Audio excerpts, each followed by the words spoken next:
It was just after daybreak at Bush Intercontinental Airport when something strange happened. Birds dropping mysteriously from the sky in distress. It was going round and round in circles like it was, you know how somebody is drunk or whatever while they dizzy? Parking lot attendant Patrice Miles was talking about this. Seizure-like behavior and the beginning of a slow death. I don't want no cars to run over it. Her coworker, Shara Kelly, shot this cell phone video. It was right here for a long time, just flipping and flipping and flipping. And I was like, why are these birds dying like that? I don't know if it's something somebody fed them. It was a poison called Avitrol, sold in the form of corn kernels.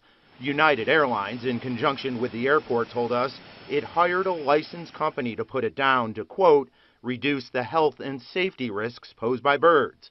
But United called the birds pests in this internal company email the I-team obtained. It maps out 20 different bait tray poison sites throughout all terminals and a United maintenance hangar.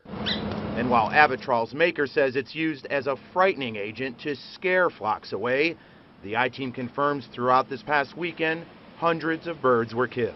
These deaths look anything but humane. He's Dr. John Hadidian, senior scientist with the Humane Society of the United States.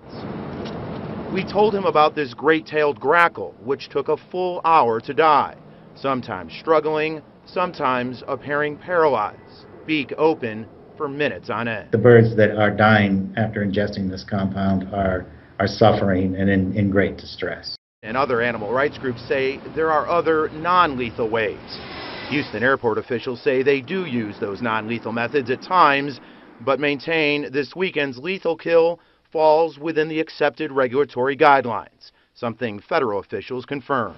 And while Avitrol is a federally approved chemical, it's not without controversy.